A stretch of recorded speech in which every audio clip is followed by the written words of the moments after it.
In a significant legal development, yes, because we just don't get enough of these around here, U.S. District Judge Jamal Whitehead in Seattle has issued a preliminary injunction against President Donald Trump's executive order that sought to suspend the U.S. refugee admissions program. The executive order, signed on January 20th, 2025, aimed to halt refugee admissions starting January the 27th, 2025, citing concerns over migration levels and national security. Judge Whitehead's ruling asserts that the executive order likely contravenes the Refugee Act of 1980, the Administrative Procedure Act, and the Fifth Amendment's Due Process Clause.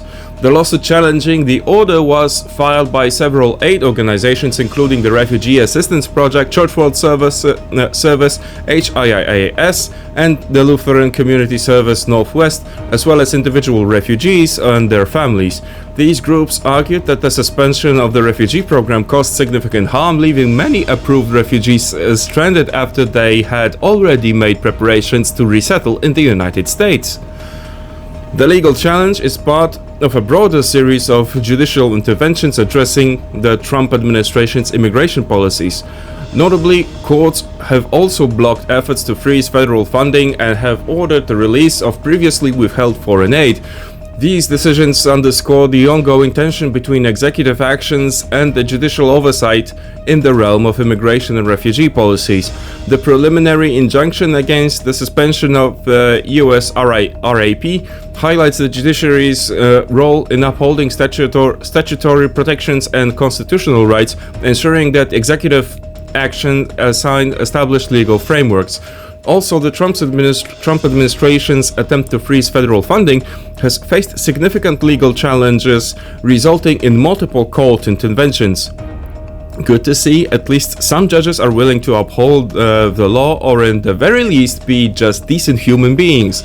MAGAs are so incapable of having a single original thought, and are so stupid and inept to do anything on their own that they need Daddy Trump and Daddy Musk to literally tell them what to do and when. Fear attracts the fearful. The weak? Who is stronger, the white, never grown up boy so insecure that literally anything existing is threatening to them, or the trans person that despite what is happening are still screaming at the top of their lungs, "I am still here and I will always be here"? You tell me who has the bigger balls. Pardon the ball reference in case anyone has missed the point. MAGAs are little insecure dumbass bitches that need hierarchy to feel like they belong and are incapable of forming the simplest original thought on their own. Federal funding freeze blocked on February 25, 2025, U.S. District Judge Lauren Ali Khan issued a preliminary injunction against the administration's effort to halt up to $3 trillion in federal grants and loans.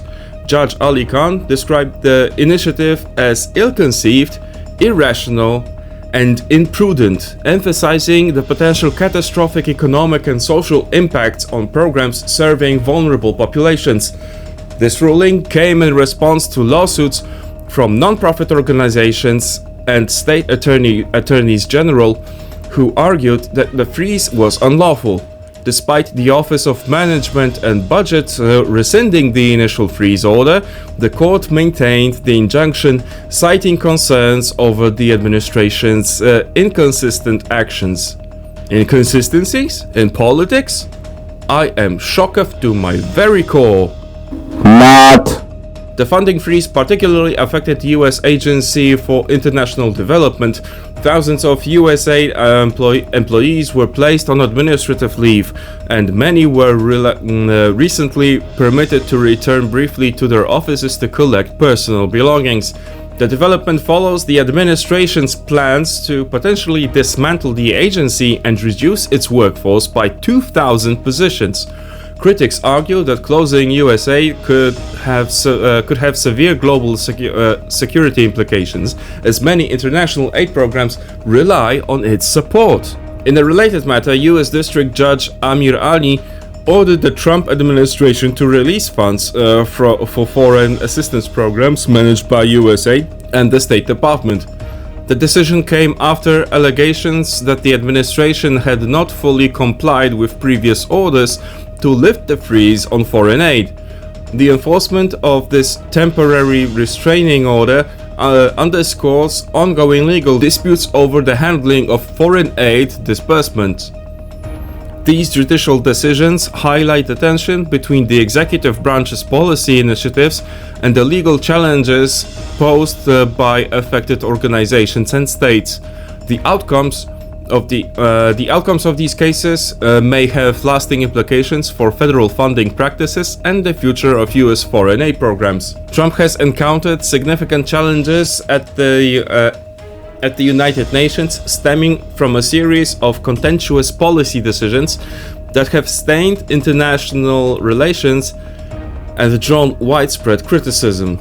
On February 4th, 2025, President Trump signed executive orders withdrawing the United States from the United Nations Human Rights Council and halting funding to the United Nations Relief and Works Agency for Palestine refugees. Need I say more?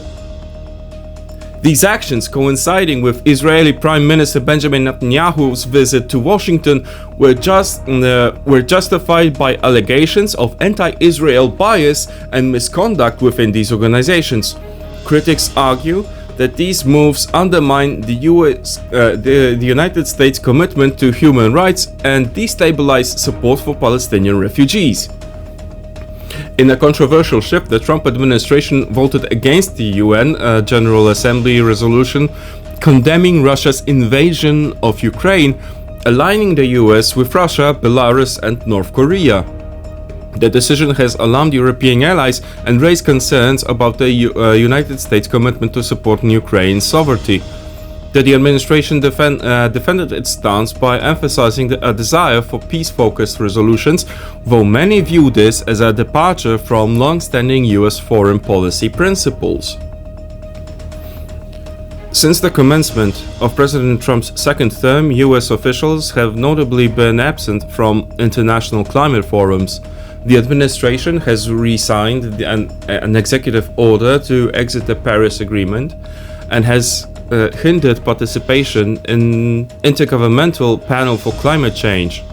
This absence has raised concerns about the United States' role in global climate negotiations and the potential erosion of progress in addressing climate change.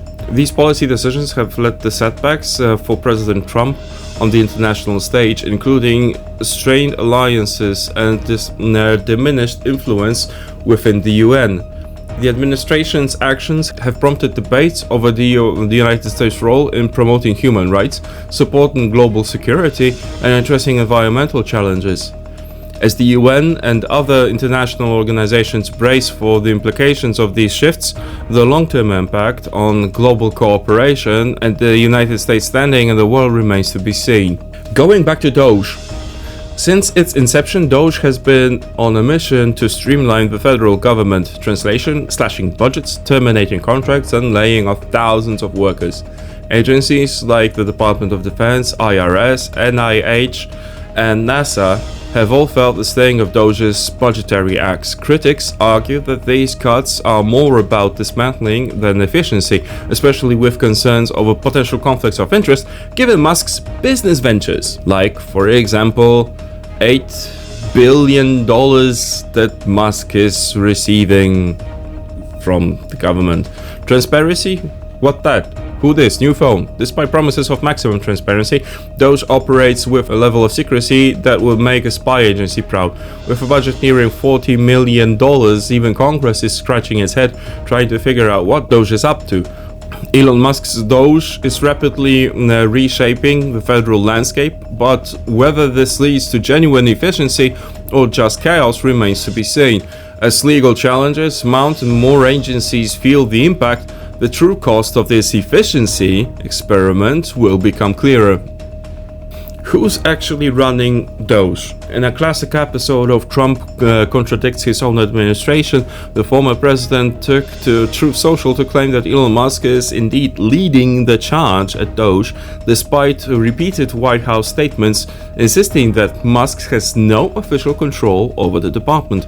According to Trump, Musk is doing a tremendous job and is absolutely involved, directly undermining his own press secretary's insistence that Doge is being run by a team of experienced civil servants. The White House has been scrambling to do damage control, with one official telling Democracy Now! That Musk is merely a consultant, not the shadow director many suspect him to be. But given Musk's repeated social media boasts about firing bureaucrats, cutting funding, and fixing Washington, it's getting harder to believe that he's just an outsider offering occasional advice.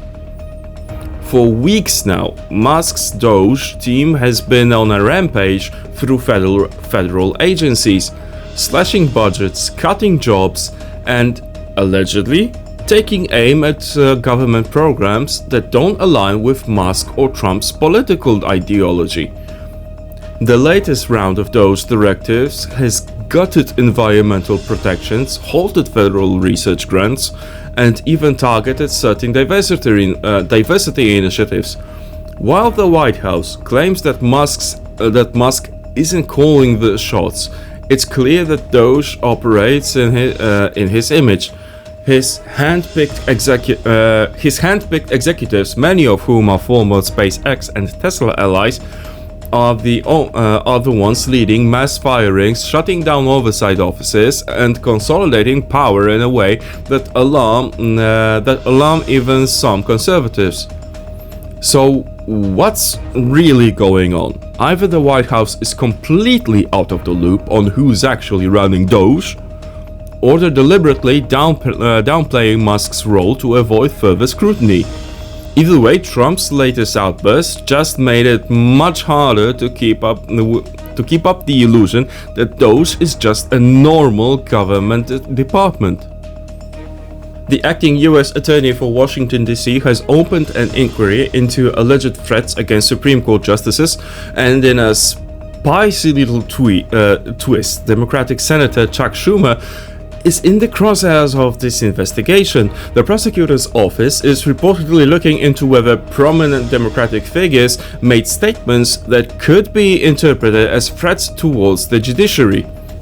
Some conservatives claim that Doge is being wielded as a weapon against the right, but now it seems the tables have turned. Apparently, Schumer made some heated comments in the past regarding certain Supreme Court justices, particularly after decisions that have enraged progressive circles. Whether his words were fiery political rhetoric or actual threats is up for debate, but the right-wing outrage machine is in full force. The Washington prosecutor is now digging into whether there was any criminal intent behind those statements, because clearly, in a country where billionaires are buying social media platforms and deportation ASMR is a thing, this is the priority. The investigation is raising eyebrows across the board, with many wondering whether this is A genuine effort to protect judicial independence, B, political retribution against Democrats, or C, another episode of Washington's never-ending reality TV drama. Of course, Republicans are all over this, framing it as a necessary crackdown on the left-wing intimidation tactics, while Democrats are calling it a blatant attempt to silence criticism of a court that just so happens to be stacked in favor of conservative interests. Meanwhile, the Doge funding controversy continues, with Musk, Trump, and the entire government transparency debate still simmering in the background, because in 2025, ethics investigations are apparently just the latest form of political warfare. So, what's next? Will this Schumer probe actually amount to anything? Will Doge survive the chaos? Or is it just another chapter in the never-ending saga of political theater? Drop your thoughts in the comments. Don't forget to like, subscribe, and hit that notification bell for more breakdowns of the ridiculousness that is modern-day governance. In a move that's sure to set Washington abuzz, the White House has officially named Amy Gleason as the acting administrator for Doge. This appointment comes amidst swirling controversy surrounding Elon Musk's involvement with the department. Who is Amy Gleason? She is a seasoned professional with a background in government technology. She previously served at the US Digital Service, an elite team tasked with improving federal digital services. Her experience also includes a stint at Russell Street Ventures. Why the change? The decision to appoint Gleason appears to be a strategic one. By placing a seasoned government professional at the helm, the administration aims to temper the upheaval caused by Musk's unconventional methods. The shift also seeks to address legal challenges and public outcry over the department's recent actions, including the controversial layoffs and handling of sensitive data. With Gleason now leading Doge, the department faces the daunting task of balancing efficient government restructuring with maintaining morale among federal employees.